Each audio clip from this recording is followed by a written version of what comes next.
지금 유엔 본부가 충격에 빠졌습니다. 유엔 유럽 본부의 고위 관리가 연단위에서 한국은 더 이상 아시아의 한 국가가 아니다라며 찬사를 보내던 바로 그 순간 그의 손에 한 장의 쪽지가 전해졌습니다. 딸이 폐의 악성 종양으로 쓰러졌습니다. 미국 최고의 병원조차 손을 놓은 희귀 변이암. 의사들은 고개를 저었고 아버지는 무너졌습니다. 그때 믿기 힘든 제안이 들어왔습니다. 한국으로 오십시오. 희망은 있습니다. 회의적이던 그는 결국 결심합니다. 딸의 생명을 위해, 그리고 진짜 기적을 보기 위해. 단 13시간 뒤 서울 하늘 아래에서 벌어진 일은 전 세계 의료계를 뒤집었습니다. 유엔 보고서에 적힌 단 한 문장. 한국은 인류를 구하는 나라다.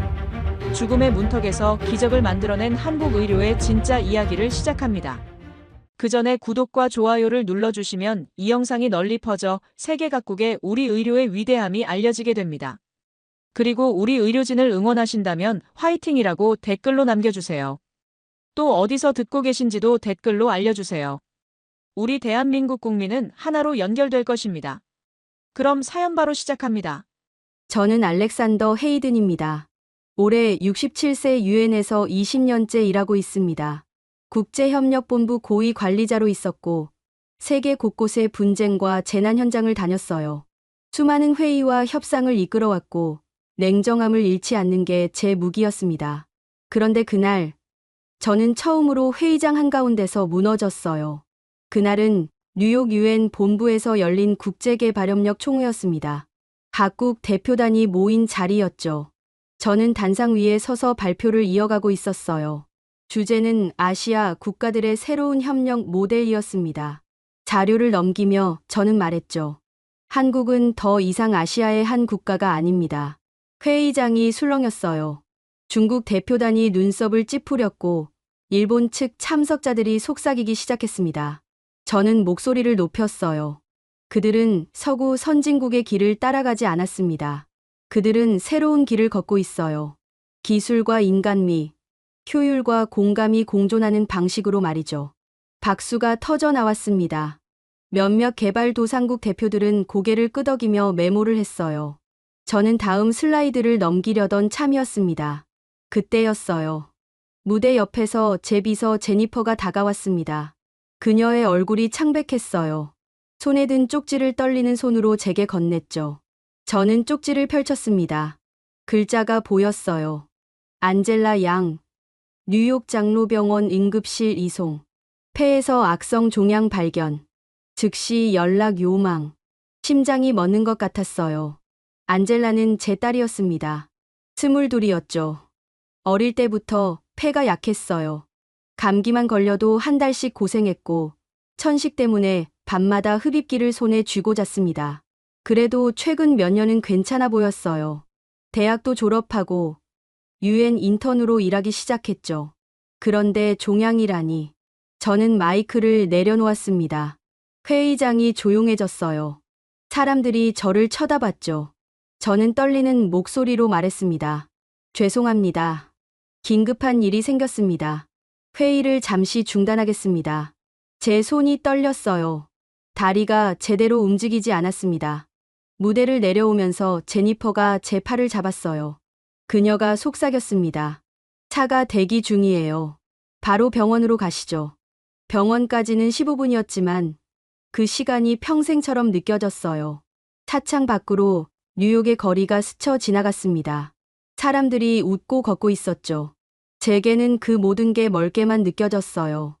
응급실에 도착했을 때 안젤라는 침대에 누워 있었습니다. 산소 마스크를 쓰고 있었어요. 얼굴이 창백했고 숨소리가 거칠었죠. 저는 그녀의 손을 잡았습니다.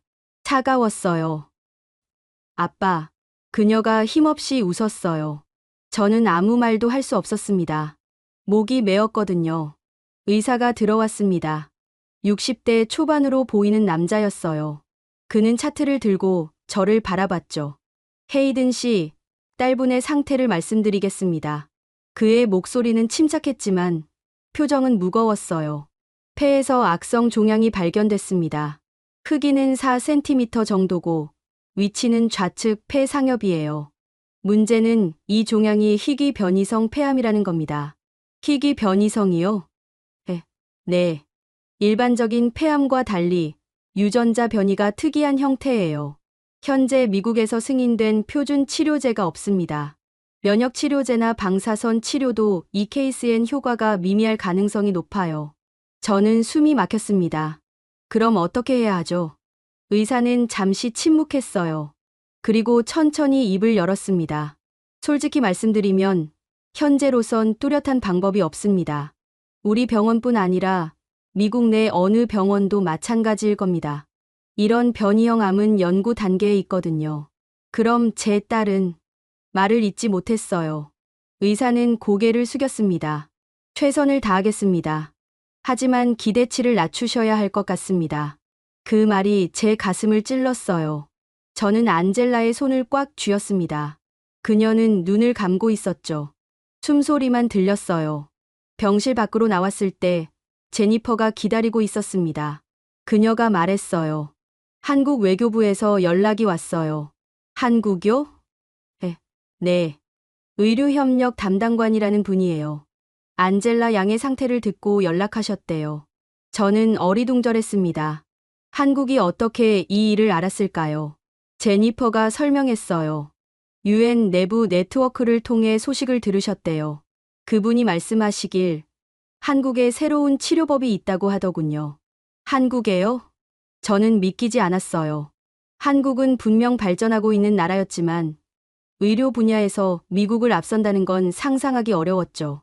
제니퍼가 핸드폰을 건넸습니다. 직접 통화해 보시겠어요? 저는 전화를 받았습니다. 목소리가 들렸어요. 차분하고 또렷한 한국어 억양의 영어였죠. 헤이든 씨, 저는 한국 외교부 의료협력과 김민수입니다. 따님의 상태에 대해 들었습니다. 저희 한국에서 희귀 변이성 폐암 치료 연구가 진행 중입니다. 임상 3상 단계이고 실제 회복 사례도 있어요. 정말입니까? 네. 서울대병원과 삼성서울병원이 공동으로 연구하고 있습니다. 인공지능 기반 유전자 분석 시스템과 나노 약물 주입 기술을 결합한 방식이에요. 아직 미국 FDA 승인은 받지 못했지만 한국 식약처 승인은 받았습니다. 저는 망설였어요. 하지만 한국까지 가는 게 딸의 상태가 위험한데 비행기를 탈 수 있을까요? 저희가 의료 전용기를 준비할 수 있습니다. 비행 중에도 한국 의료진이 실시간으로 모니터링하고 응급 상황에 대비할 수 있어요. 물론 위험이 전혀 없다고는 할 수 없습니다. 하지만 지금 미국에 계신다고 해서 상황이 나아지는 건 아니잖아요. 그 말이 가슴에 박혔어요. 맞는 말이었죠. 여기서도 방법이 없는데 한국이라는 희망의 끈이라도 잡아야 했습니다. 알겠습니다. 준비해 주세요. 전화를 끊고 나서 저는 다시 병실로 들어갔어요. 안젤라는 여전히 산소 마스크를 쓰고 있었습니다. 저는 그녀의 이마를 쓰다듬었어요. 안젤라, 우리 한국에 가볼 거야. 그녀가 눈을 떴어요. 희미하게 웃었습니다. 한국이요? 아빠가 연설하던 그 나라? 그래. 거기 의사들이 널 도와줄 수 있을 거야. 정말요? 그래. 믿어보자. 그날 밤, 저는 창밖을 내다봤습니다. 뉴욕의 불빛이 반짝이고 있었어요. 평생을 이 도시에서 살았지만 이제 떠나야 했습니다. 딸의 생명을 구하기 위해서요. 한국이라는 나라를 저는 잘 알지 못했습니다. 그저 빠르게 성장하는 아시아의 한 국가 정도로만 생각했죠.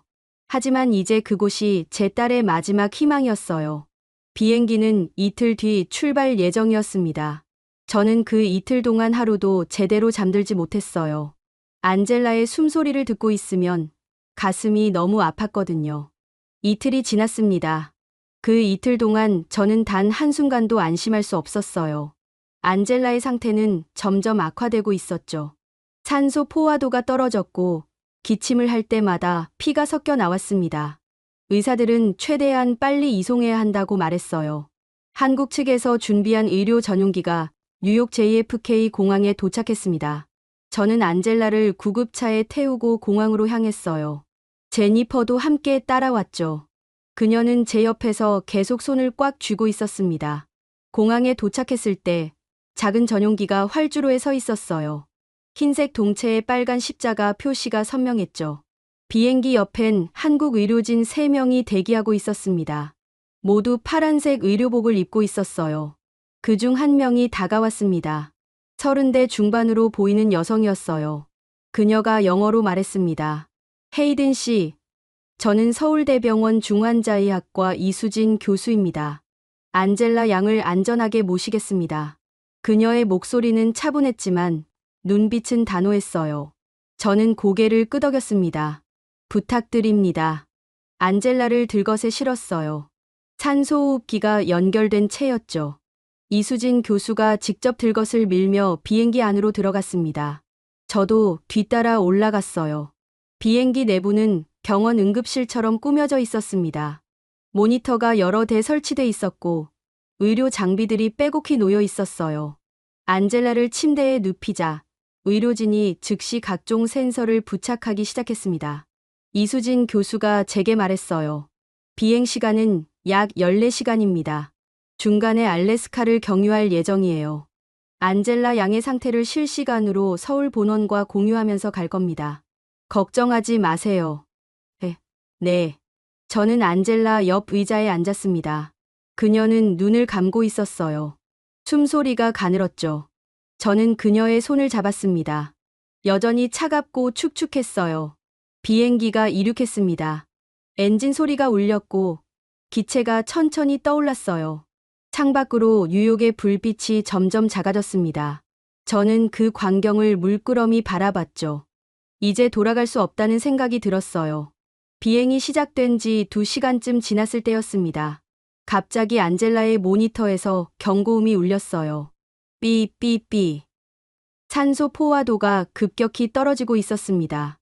80%, 75%, 70%. 이수진 교수가 즉시 달려왔어요. 그녀가 다른 의료진에게 소리쳤습니다. 산소압 올려. 지금 당장. 의료진이 산소호흡기를 조정했지만 수치는 계속 떨어졌어요. 65%까지 내려갔습니다. 안젤라의 얼굴이 파랗게 질렸어요. 입술이 떨렸죠. 안젤라. 저는 소리쳤습니다. 심장이 터질 것 같았어요. 이수진 교수가 제 어깨를 잡았습니다. 헤이든 씨, 진정하세요. 지금 서울 본원과 연결하고 있어요. 그녀가 헤드셋을 쓰고 빠르게 한국어로 말하기 시작했어요. 저는 한마디도 알아듣지 못했지만 그녀의 목소리에서 긴박함이 느껴졌습니다. 몇 초 후 그녀가 고개를 끄덕이며 말했어요. 서울에서 데이터 송신했어요. 비행 고도와 기압 변화 때문에 폐압이 불안정해진 겁니다. 지금 산소압을 재조정할게요. 의료진이 태블릿을 보며 빠르게 수치를 입력했어요. 산소호흡기에서 새로운 소리가 났습니다. 쉬익, 쉬익. 리듬이 바뀌었죠. 10초, 20초, 30초. 안젤라의 산소 포화도가 천천히 올라가기 시작했어요. 70%, 75%, 80%. 그리고 마침내 85%에서 안정됐습니다. 저는 숨을 내쉬었어요. 온몸에 힘이 빠졌죠. 이수진 교수가 제 어깨를 두드렸습니다.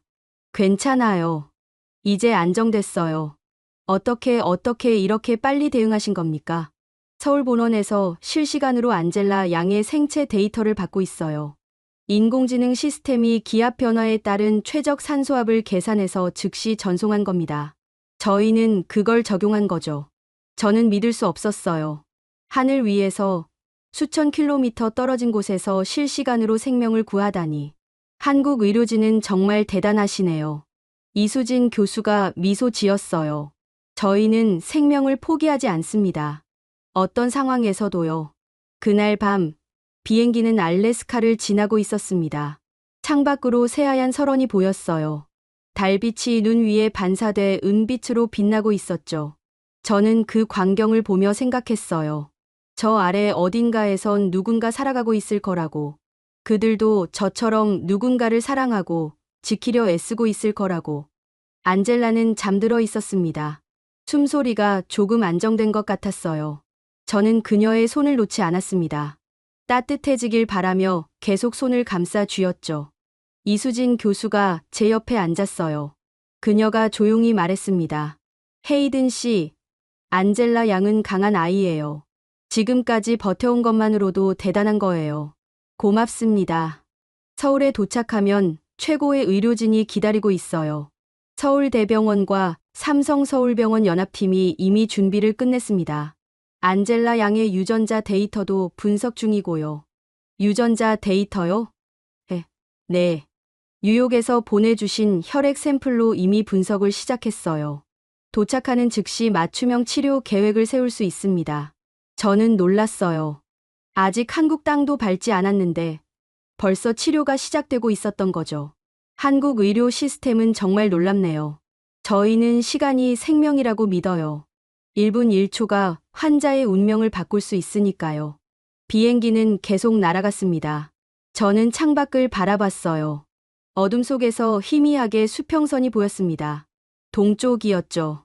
저 너머에 한국이 있을 거예요. 몇 시간이 더 지났습니다. 동이 트기 시작했어요. 하늘이 주황빛으로 물들었죠. 그리고 저 멀리 육지가 보였습니다. 이수진 교수가 말했어요. 저기 보이세요? 저게 한반도예요. 저는 눈을 크게 떴어요. 산들이 보였고 도시의 윤곽이 서서히 드러났습니다. 아침 햇살이 건물들에 반사돼 반짝이고 있었어요. 곧 인천공항에 도착합니다. 준비하세요. 비행기가 고도를 낮추기 시작했어요. 안젤라가 눈을 떴습니다. 그녀가 저를 보며 미소 지었어요. 아빠, 우리 도착했어요? 그래. 안젤라. 우리 한국에 왔어. 여기가 저를 살려줄 곳이에요. 그래. 여기가 내 희망이야. 비행기가 활주로에 착륙했습니다. 바퀴가 땅에 닿는 순간 저는 가슴이 두근거렸어요. 새로운 시작이었죠. 아니, 마지막 희망이었습니다. 비행기 문이 열렸어요. 따뜻한 공기가 밀려 들어왔습니다. 그리고 활주로 옆에 하얀 가운을 입은 의료진들이 줄지어 서 있었어요. 구급차도 대기 중이었죠. 이수진 교수가 말했어요. 헤이든 씨, 환영합니다. 대한민국에 오신 걸 환영해요. 저는 눈물이 날 것 같았어요. 하지만 참았습니다. 아직 울 때가 아니었으니까요. 인천공항에서 서울까지는 약 40분 거리였습니다. 구급차는 사이렌을 울리며 고속도로를 달렸어요.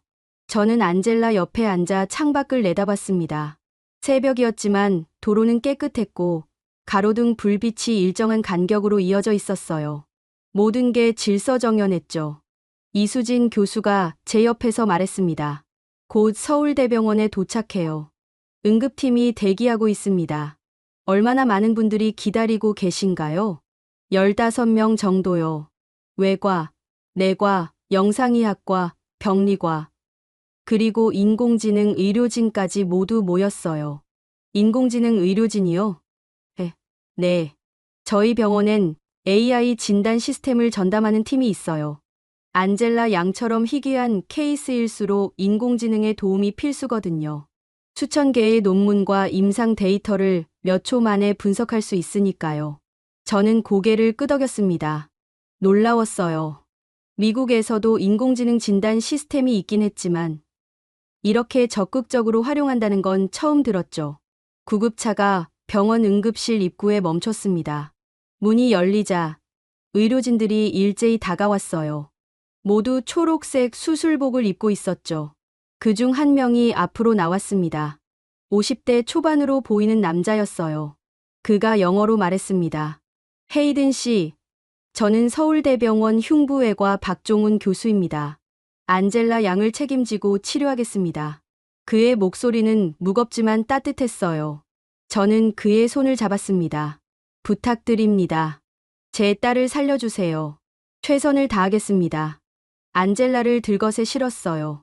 의료진이 빠르게 병원 안으로 들어갔습니다. 저도 뛰어서 따라갔죠. 복도는 환했어요. 형광등 불빛이 바닥에 반사돼 번쩍이고 있었습니다. 엘리베이터를 타고 6층으로 올라갔어요. 중환자실이었습니다. 문이 열리자 넓은 공간이 나타났어요. 여러 대의 침대가 놓여 있었고 각 침대마다 모니터가 설치돼 있었죠. 안젤라를 침대에 눕혔습니다. 의료진이 즉시 각종 센서와 링거를 연결하기 시작했어요. 저는 멀찍이 서서 그 모습을 지켜봤습니다. 가슴이 조였죠. 박종훈 교수가 제게 다가왔어요. 헤이든 씨, 지금부터 안젤라 양의 정밀 검사를 시작할 겁니다. CT 촬영과 유전자 분석, 그리고 폐 기능 검사를 진행해요. 시간은 약 3시간 정도 걸릴 거예요. 네, 알겠습니다. 검사가 끝나면 치료 계획을 말씀드리겠습니다. 일단 대기실에서 기다려주세요. 저는 고개를 끄덕이고 안젤라를 바라봤어요. 그녀는 눈을 감고 있었습니다. 숨소리가 여전히 가늘었죠. 저는 그녀의 손을 한 번 더 꽉 쥐었습니다. 안젤라, 아빠는 밖에서 기다릴게. 힘내. 그녀가 희미하게 고개를 끄덕였어요. 대기실로 향했습니다. 복도를 걷는데 창밖으로 서울의 풍경이 보였어요. 고층 빌딩들이 줄지어 서 있었고 그 사이로 산이 보였습니다. 아침 햇살이 건물 유리창에 반사돼 금빛으로 빛나고 있었죠. 대기실에 도착했어요. 조용한 공간이었습니다. 소파 몇 개와 커피 자판기가 있었죠. 저는 소파에 앉았어요. 온몸에서 힘이 빠졌습니다. 지난 이틀 동안 제대로 자지도 못했고 먹지도 못했거든요. 제니퍼가 제 옆에 앉았습니다. 그녀가 조용히 말했어요. 헤이든 씨, 커피 드실래요? 고맙습니다. 그녀가 자판기에서 커피를 뽑아왔어요. 따뜻했습니다. 저는 한 모금 마셨죠. 쓰지만 정신이 들었어요. 제니퍼, 당신까지 여기까지 따라와줘서 정말 고맙소. 당연한 일이에요. 안젤라는 제게도 소중한 사람이에요. 저는 고개를 끄덕였습니다. 제니퍼는 유엔에서 10년 넘게 제 비서로 일했어요. 안젤라가 어릴 때부터 봐왔죠. 거의 가족 같은 사이였습니다. 3시간이 지났습니다. 그 시간 동안 저는 계속 시계만 바라봤어요. 초침이 돌아가는 소리가 유난히 크게 들렸습니다. 째깍, 째깍, 째깍. 드디어 박종훈 교수가 나타났어요. 그의 손엔 두툼한 파일이 들려 있었습니다. 저는 벌떡 일어났죠. 교수님, 안젤라 상태가 어떻습니까? 박 교수가 소파를 가리켰어요. 일단 앉으시죠. 차근차근 설명드리겠습니다. 저는 다시 앉았습니다. 심장이 두근거렸어요. 박 교수가 파일을 펼쳤습니다. 안젤라 양의 폐암은 예상대로 희귀 변이성입니다. 좌측 폐상엽의 사점이 센티미터 크기의 종양이 있고 유전자 분석 결과 EGFR 변이와 ALK 변이가 동시에 나타났어요. 이런 케이스는 전 세계적으로도 매우 드뭅니다. 그럼 치료가 가능한 겁니까? 박 교수가 잠시 침묵했어요. 그리고 천천히 입을 열었습니다. 어렵습니다. 솔직히 말씀드리면 일반적인 방법으론 불가능해요. 하지만 저희에겐 새로운 방법이 있습니다. 새로운 방법이요? 네. 저희가 개발한 나노 약물 주입 치료법입니다. 나노 크기의 약물 캡슐을 종양 부위에 직접 주입하는 방식이에요. 이 캡슐은 암세포만 선택적으로 공격하고 정상 세포는 건드리지 않습니다.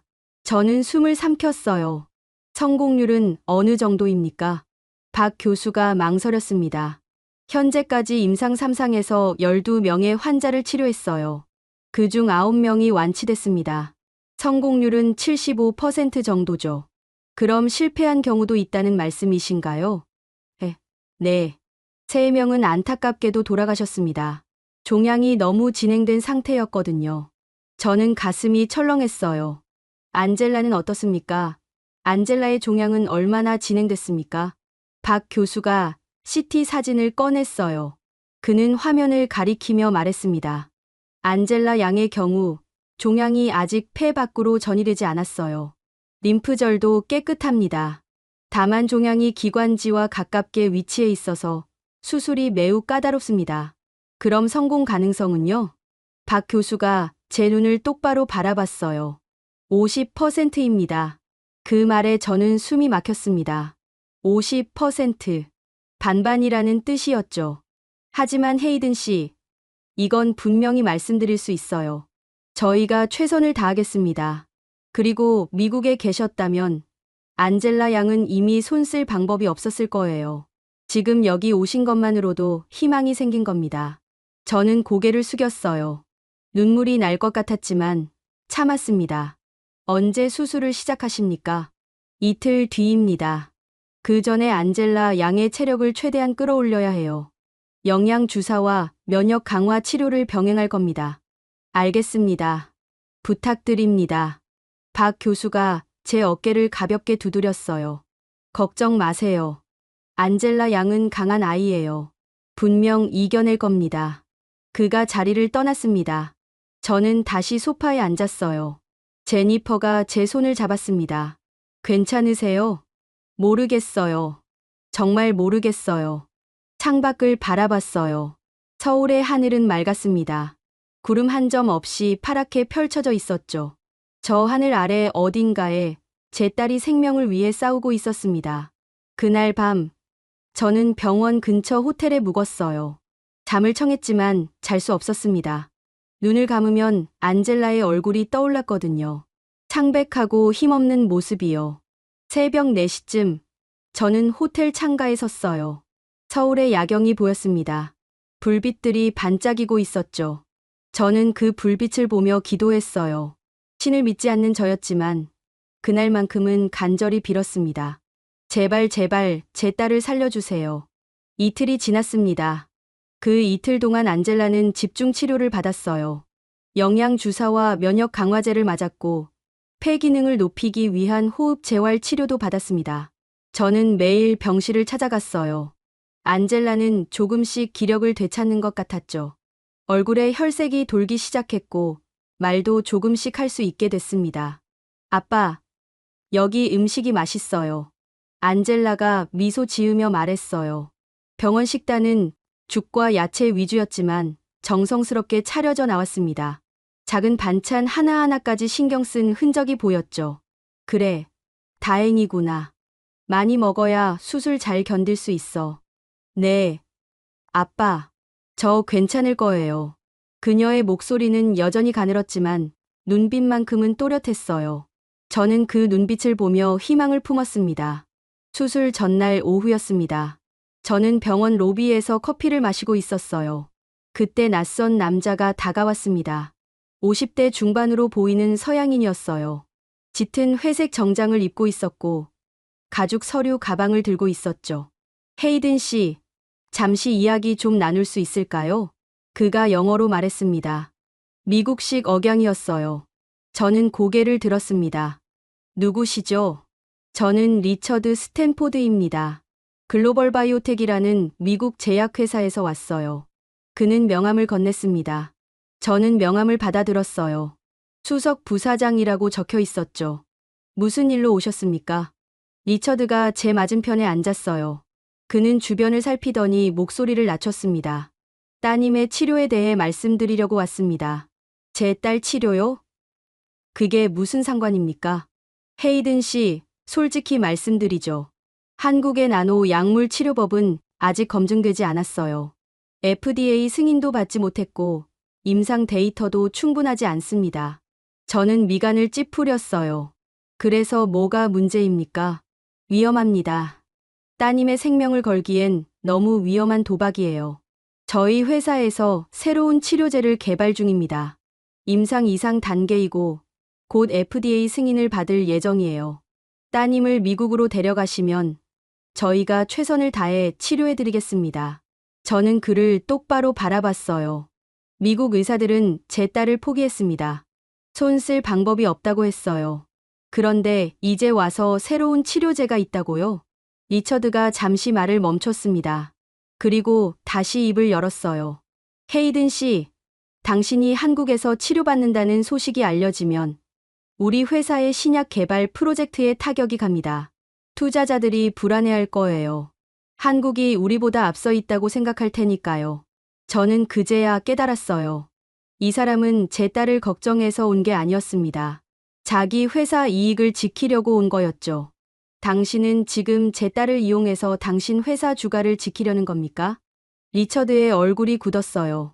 그렇게 단순하게 볼 문제가 아닙니다.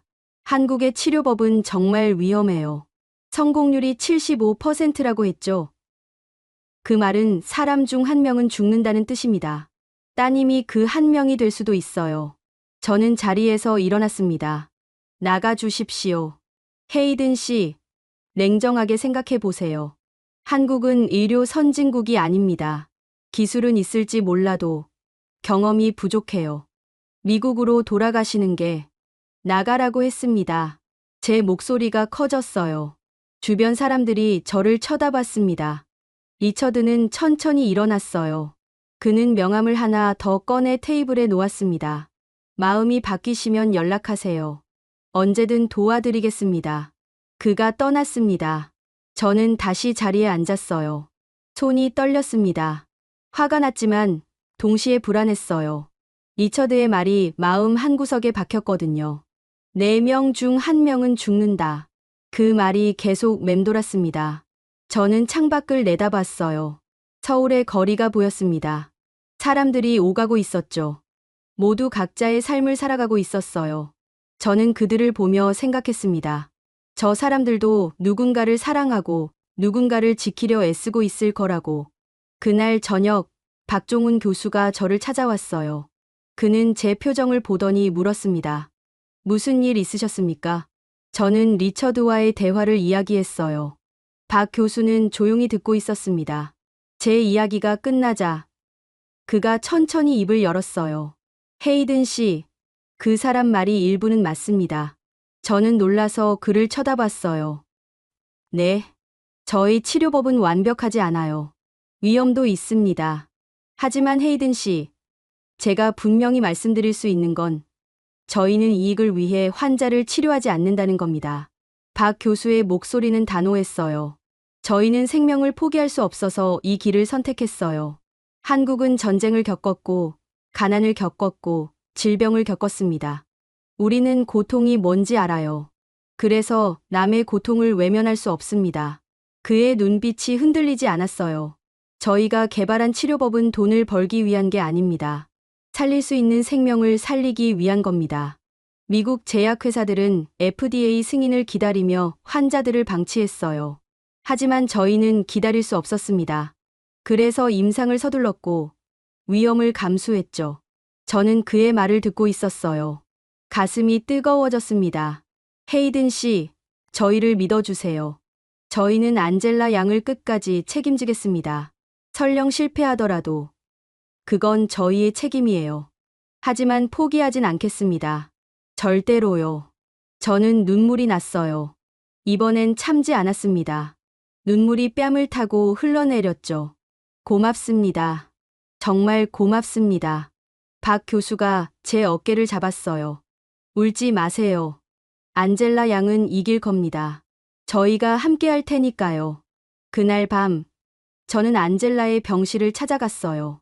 그녀는 잠들어 있었습니다. 저는 그녀의 손을 잡았어요. 이제 조금 따뜻해진 것 같았습니다. 안젤라, 아빠는 너를 믿어. 그리고 이곳 사람들도 믿어. 우리 함께 이겨내자. 창밖으로 서울의 야경이 보였어요. 수많은 불빛이 반짝이고 있었습니다. 저는 그 불빛을 보며 다짐했어요. 절대 포기하지 않겠다고. 리처드 같은 사람들의 말에 흔들리지 않겠다고.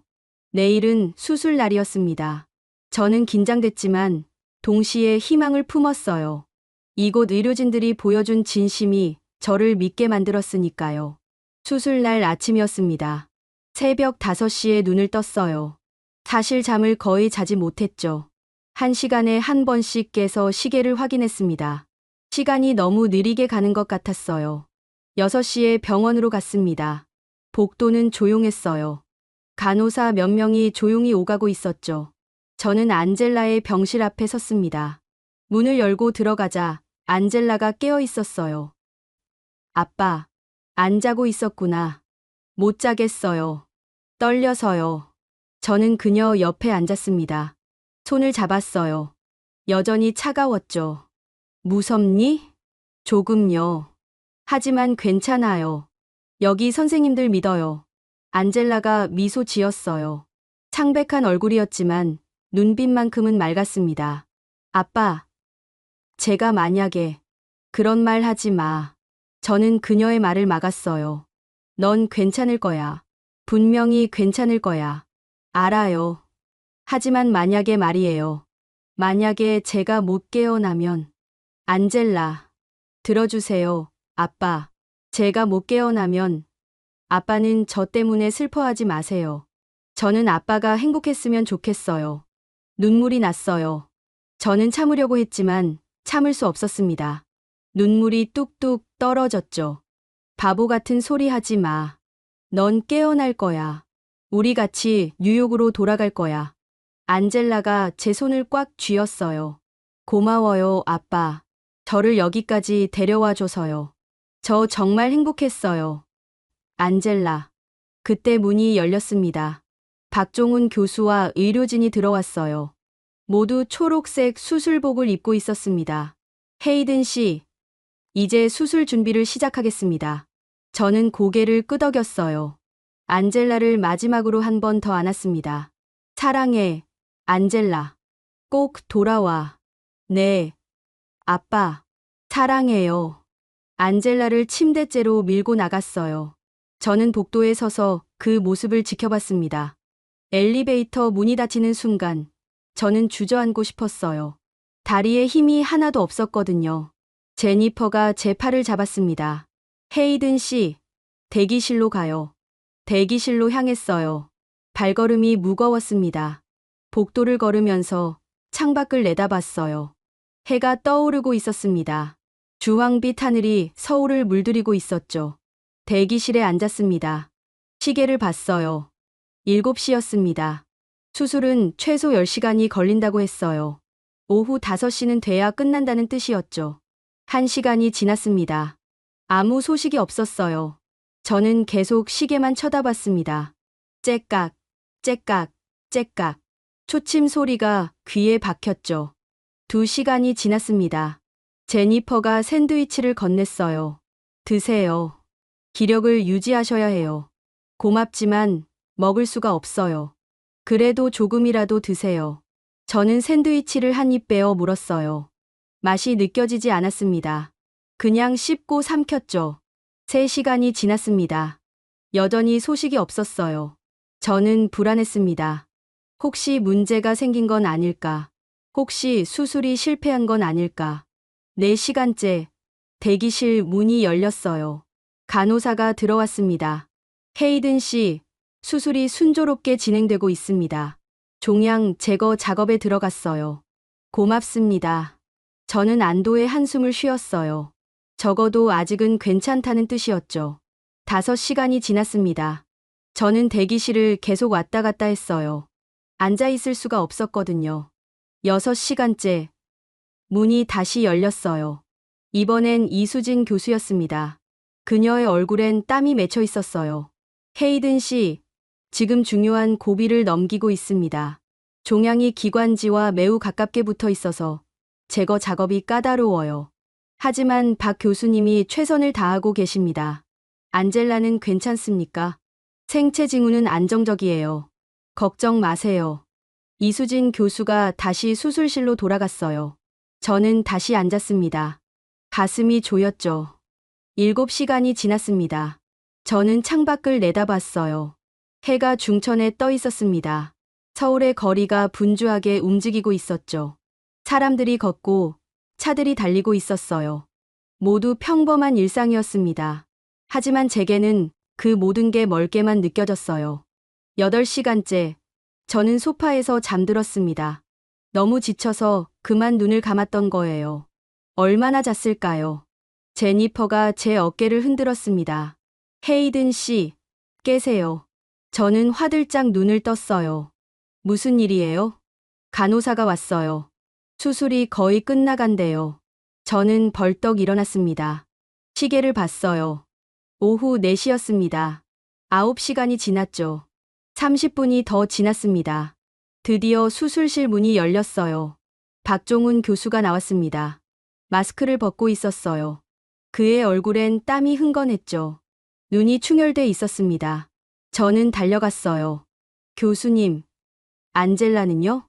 박 교수가 천천히 고개를 들었어요. 그의 눈빛이 흔들렸습니다. 저는 심장이 멎는 줄 알았어요. 교수님, 제발. 박 교수가 입을 열었습니다. 수술은 성공했습니다. 그 순간 저는 무릎이 꺾였어요. 바닥에 주저앉았습니다. 눈물이 쏟아졌죠. 박 교수가 제 어깨를 잡았어요. 종양을 완전히 제거했습니다. 기관지 손상도 최소화했어요. 나노 약물도 성공적으로 주입했습니다. 이제 안젤라 양의 몸이 회복하는 걸 기다리면 돼요. 정말입니까? 네. 안젤라 양은 잘 싸웠어요. 정말 강한 아이예요. 저는 울었습니다. 소리 내어 울었어요. 평생 이렇게 운 적이 없었습니다. 박 교수가 저를 일으켜 세웠어요. 이제 중환자실로 옮길 겁니다. 1시간 후에 면회 가능해요. 고맙습니다. 정말 고맙습니다.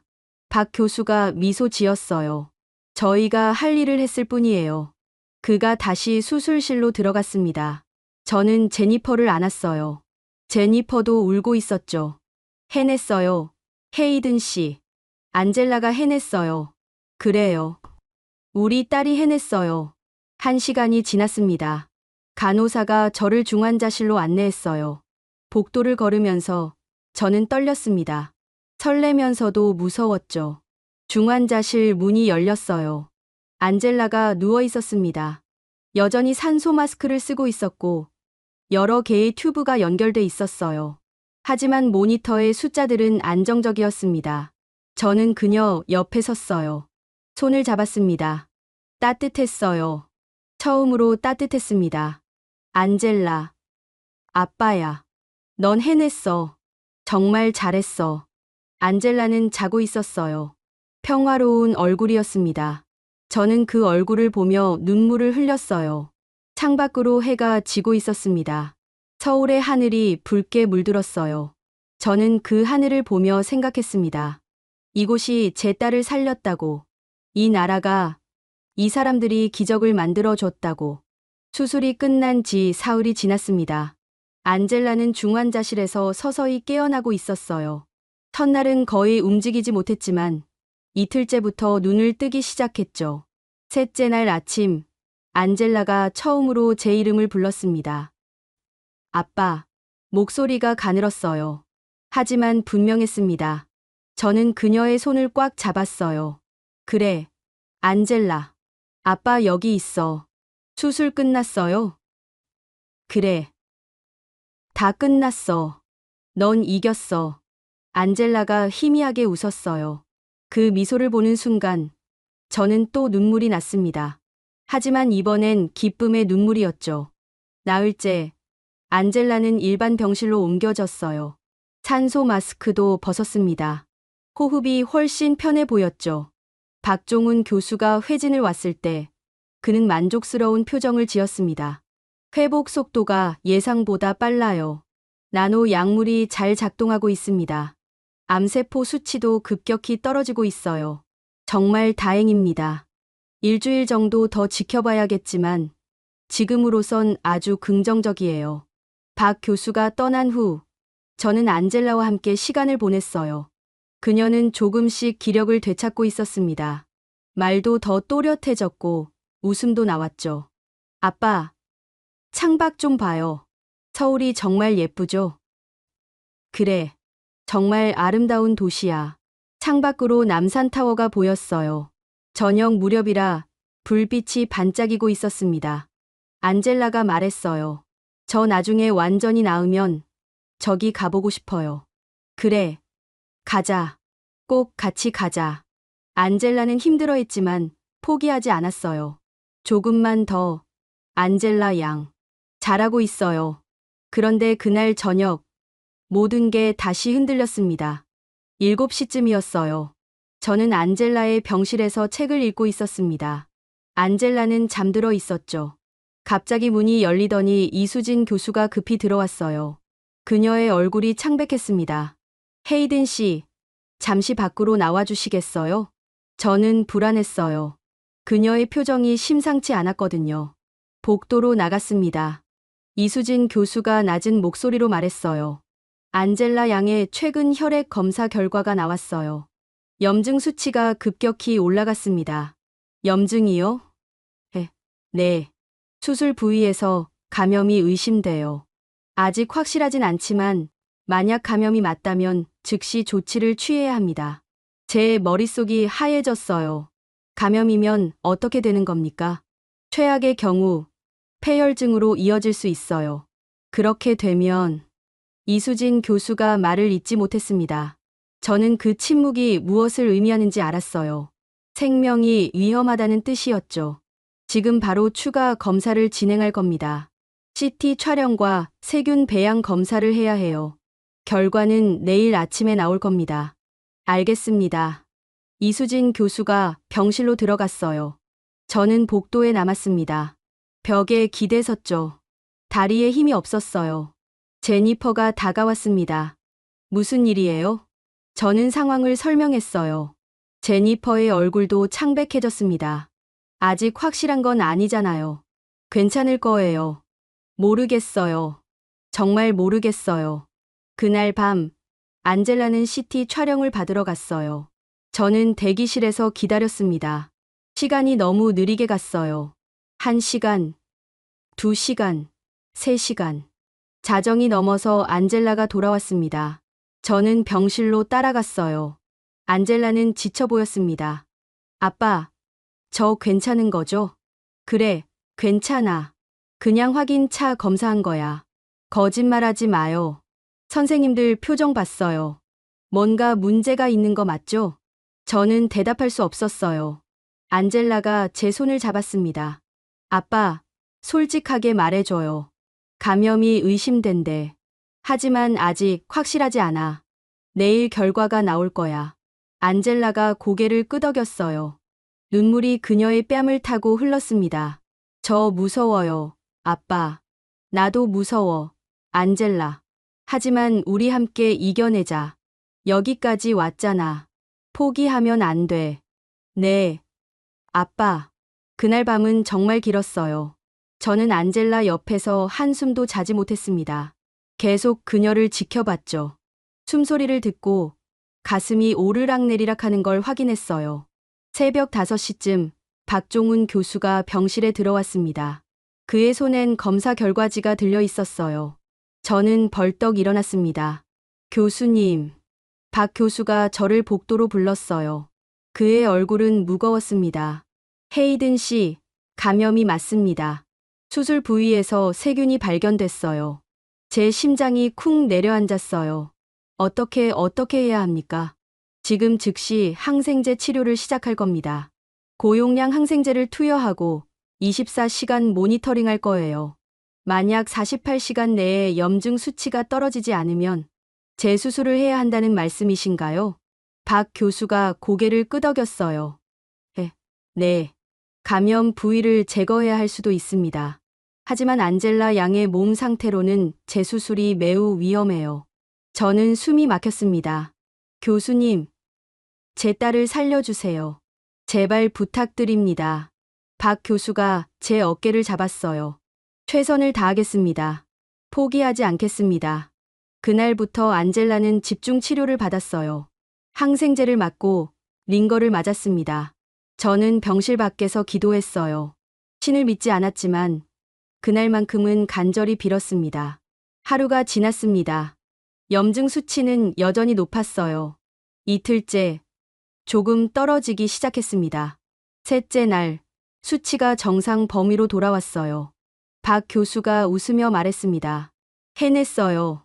안젤라 양이 이겨냈어요. 저는 그 자리에서 주저앉았어요. 눈물이 멈추지 않았습니다. 안젤라도 울고 있었죠.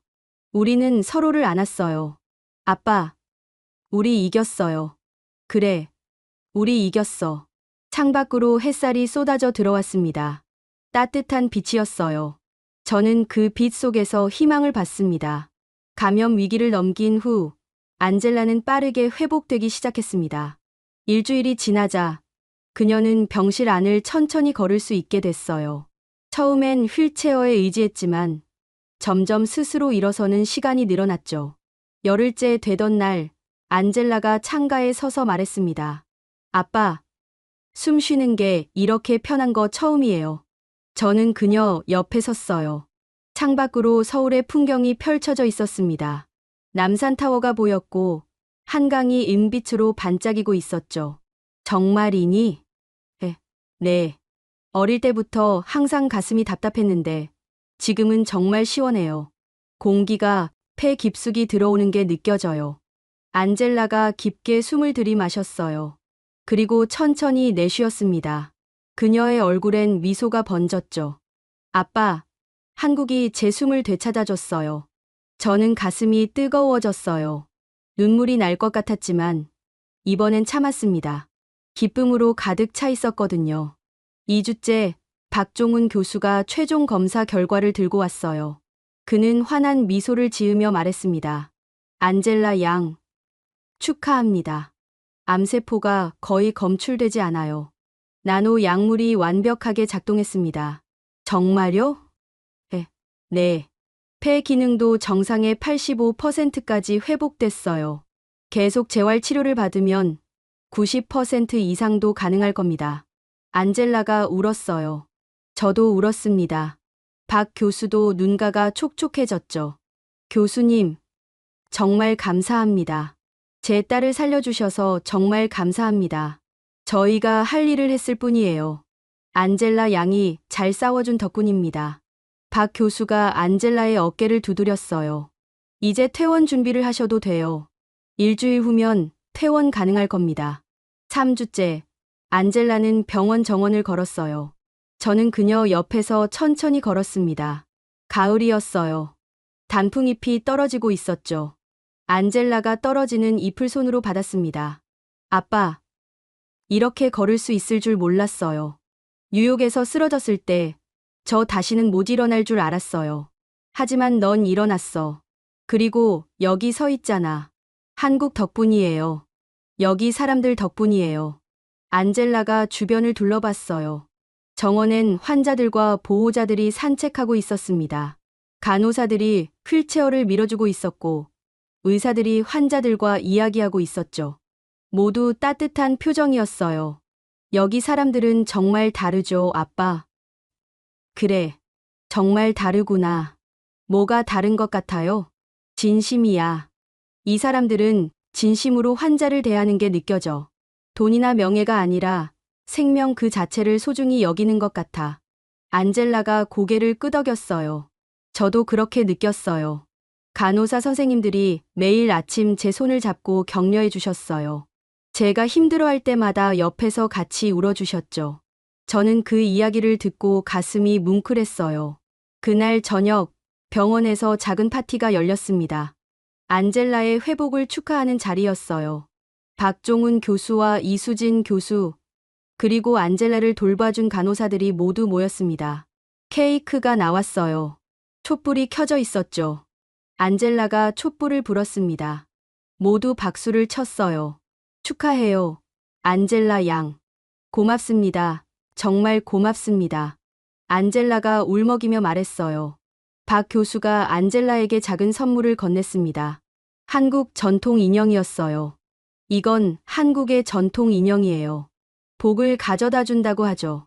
안젤라 양이 앞으로도 건강하고 행복하길 바라는 마음에서 드립니다. 너무 예뻐요. 소중히 간직할게요. 파티가 끝난 후 저는 박 교수와 단둘이 이야기를 나눴어요. 병원 옥상이었습니다. 서울의 야경이 한눈에 보였죠. 교수님, 제가 어떻게 감사를 표현해야 할지 모르겠습니다. 제 딸의 생명을 구해주셨어요. 박 교수가 미소 지었어요. 헤이든 씨, 저희는 특별한 일을 한 게 아니에요. 그냥 우리가 해야 할 일을 했을 뿐입니다. 하지만 다른 나라에선 포기했던 환자예요.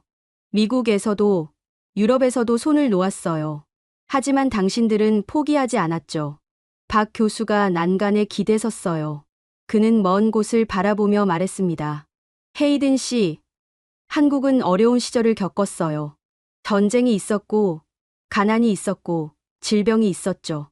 수많은 사람들이 죽어갔어요. 그때 우리는 세계의 도움을 받았습니다. 미국도, 유럽도, 많은 나라들이 우리를 도와줬어요. 그의 목소리가 낮아졌어요. 그래서 우리는 압니다. 고통이 뭔지, 절망이 뭔지, 희망이 얼마나 소중한지. 우리는 그 기억을 잊지 않아요. 그래서 남의 고통을 외면할 수 없는 겁니다.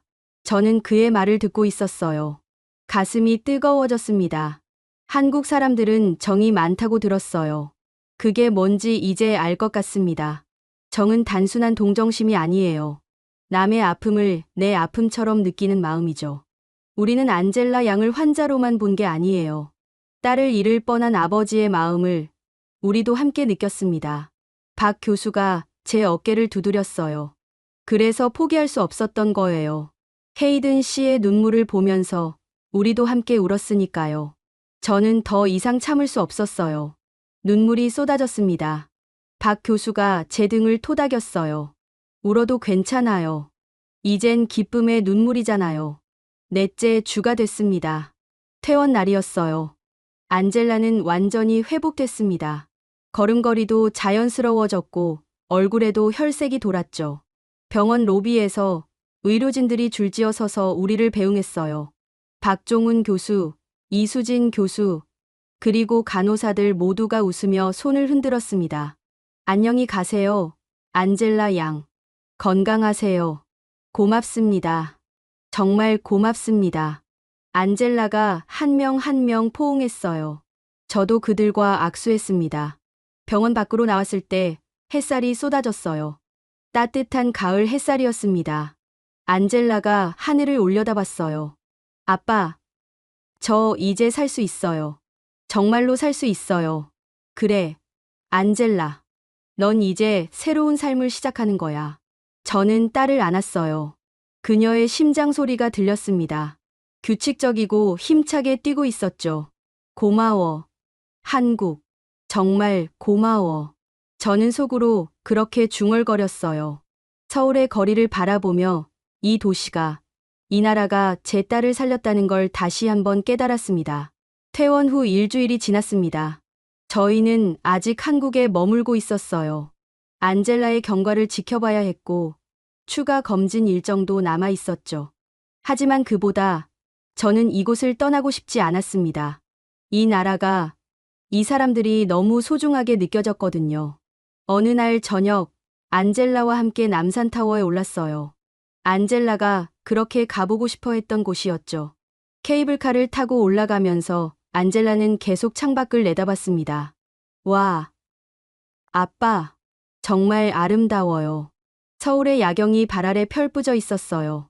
수많은 불빛들이 반짝이고 있었고 한강이 검은 띠처럼 도시를 가로지르고 있었죠. 타워 전망대에 올랐을 때 안젤라는 난간에 기대 서서 한참 동안 바라봤어요. 바람이 그녀의 머리카락을 흩날렸습니다. 저는 그 모습을 보며 생각했어요. 몇 주 전만 해도 이 아이는 산소호흡기 없이는 숨도 쉴 수 없었다고. 그런데 지금은 이렇게 서서 바람을 맞고 있다고. 아빠, 저기 보여요? 저기가 병원이에요. 안젤라가 어느 방향을 가리켰어요. 저는 그쪽을 바라봤습니다. 희미하게 병원 건물이 보였죠. 저기서 제가 다시 태어난 거예요. 새로운 삶을 받은 거예요. 그래, 넌 정말 강한 아이야. 아니에요, 아빠. 저는 강하지 않아요.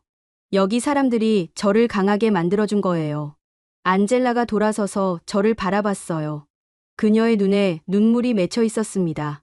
아빠, 저 한국을 절대 잊지 못할 거예요. 이 나라가, 이 사람들이 제게 해준 걸 평생 기억할 거예요. 저도 눈물이 났어요. 우리는 서로를 안았습니다. 서울의 야경이 우리를 감싸고 있었어요.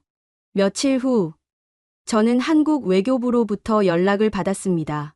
안젤라의 치료 소식이 알려지면서 한미 의료 협력에 대한 관심이 높아졌다는 내용이었어요. 그들은 제게 간담회에 참석해달라고 요청했습니다. 간담회 당일, 저는 외교부 건물에 갔어요. 회의실엔 한국과 미국의 의료 관계자들이 모여 있었습니다. 저는 단상에 섰어요. 마이크 앞에 섰죠. 안녕하십니까. 저는 알렉산더 헤이든입니다. 제 목소리가 떨렸어요.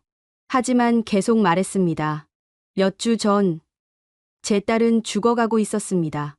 미국의 어떤 병원도 손을 쓸 수 없다고 했어요. 하지만 한국이 제 딸을 살렸습니다.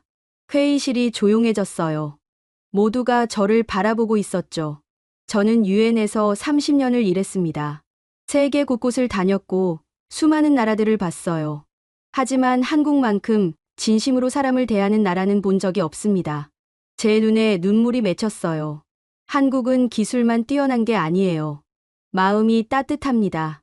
이 나라 사람들은 남의 고통을 자기 고통처럼 느껴요. 그래서 포기하지 않는 거죠.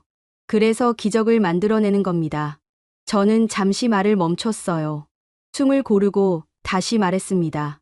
제 딸이 살아있는 건 한국의 의료 기술 덕분입니다. 하지만 그보다 더 큰 건 한국 사람들의 마음입니다.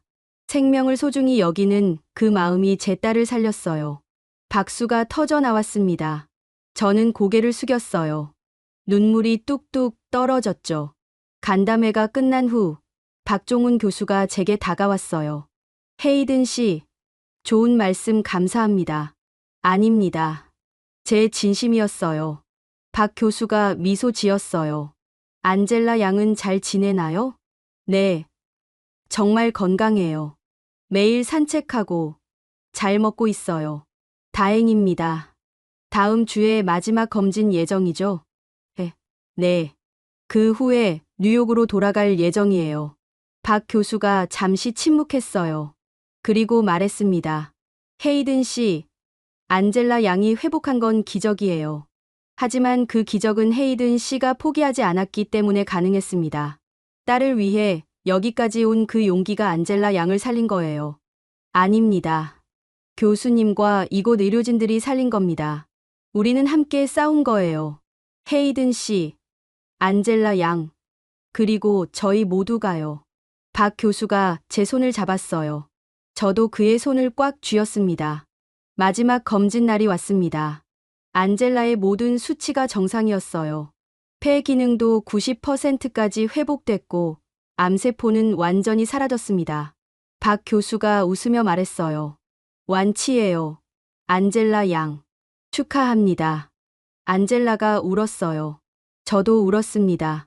제니퍼도 함께 울었죠. 우리는 서로를 안았습니다. 고맙습니다, 교수님. 정말 정말 고맙습니다. 행복하세요, 안젤라 양. 그게 저희가 바라는 전부예요. 귀국 전날 밤, 저는 호텔 방에서 창밖을 내다봤어요. 서울의 불빛이 반짝이고 있었습니다. 이 도시를 떠나는 게 아쉬웠어요. 이곳에서 제 딸이 다시 태어났으니까요. 안젤라가 제 옆에 섰어요. 아빠, 저 다시 올 거예요. 한국에 꼭 다시 올 거예요. 그래, 우리 다시 오자. 그때는 관광객으로 와요. 여기저기 구경하고 맛있는 거 먹고 사람들 만나고 싶어요. 좋은 생각이야. 안젤라가 창밖을 바라봤어요. 아빠, 한국은 정말 특별한 나라예요. 뭐가? 마음이요. 사람을 사랑하는 마음이요. 한국 사람들은 진심으로 남을 도와요. 이익이나 명예 때문이 아니라 그냥 마음에서 우러나서요. 저는 고개를 끄덕였어요. 내 말이 맞아. 한국은 마음이 따뜻한 나라야. 다음 날, 우리는 인천공항으로 향했어요. 공항까지 박종훈 교수와 이수진 교수가 함께 왔습니다. 그들은 우리를 배웅하려고 온 거였어요. 출국장 앞에서 우리는 작별 인사를 나눴습니다. 교수님들, 정말 감사했습니다. 평생 잊지 못할 거예요. 저희도 안젤라 양을 잊지 못할 거예요. 건강하게 지내세요. 안젤라가 두 교수님을 안았어요. 오래도록 안고 있었죠. 선생님들, 사랑해요. 정말 사랑해요. 우리도 사랑해요. 안젤라 양. 우리는 출국장으로 들어갔어요.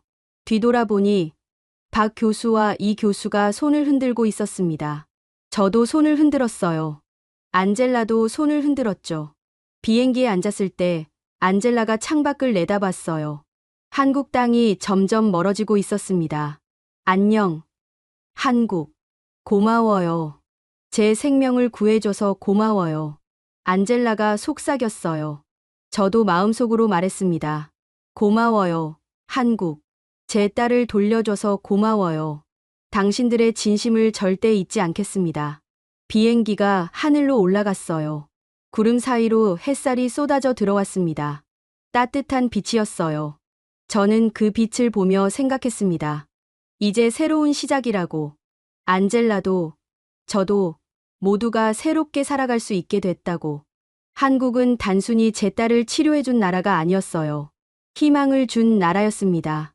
포기하지 말라고, 끝까지 싸우라고 가르쳐준 나라였죠.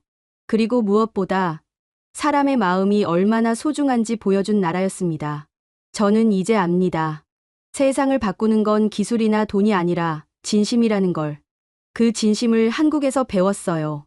몇 달 후, 저는 뉴욕 유엔 본부로 돌아갔습니다. 다시 회의장에 섰어요. 그리고 말했습니다. 한국은 더 이상 아시아의 한 국가가 아닙니다. 한국은 인류가 나아가야 할 방향을 보여주는 나라입니다. 기술과 인간미, 발전과 배려가 공존하는 곳이죠. 우리는 한국에서 배워야 합니다. 진정한 협력이 무엇인지, 진정한 사랑이 무엇인지를요. 회의장이 조용해졌어요. 그리고 박수가 터져 나왔습니다. 기립 박수였죠. 그날 밤, 저는 안젤라에게 전화했어요. 안젤라, 오늘 유엔에서 한국 이야기를 했어. 정말요? 뭐라고 하셨어요? 한국이 세상을 바꿀 수 있다고 말했어. 그리고 우리가 한국에서 받은 사랑을 절대 잊지 말아야 한다고 했어. 안젤라가 웃었어요. 맞아요, 아빠. 저도 그렇게 생각해요. 한국은 정말 특별한 나라예요. 전화를 끊고 나서 저는 창밖을 내다봤어요. 뉴욕의 야경이 보였습니다. 하지만 제 마음속엔 서울의 불빛이 있었어요. 그 따뜻한 빛이 영원히 저를 비추고 있을 겁니다. 감사합니다. 한국, 제 딸의 숨결을 되찾아 주셔서, 그리고 저에게 희망을 가르쳐 주셔서. 당신들은 단순히 한 생명을 구한 게 아니에요. 한 가족을, 한 사람의 미래를, 그리고 무엇보다 인간의 존엄성을 지켜냈습니다. 저는 이제 세상에 말하고 싶어요. 한국을 보라고. 그들이 어떻게 고통을 이겨냈는지, 어떻게 사랑으로 세상을 바꾸는지 보라고. 여러분은 언제 진심을 느껴보셨나요? 누군가의 마음이 여러분을 살린 경험이 있으신가요? 이 이야기가 여러분 마음에 닿았다면 그 마음을 나눠주세요. 감사합니다.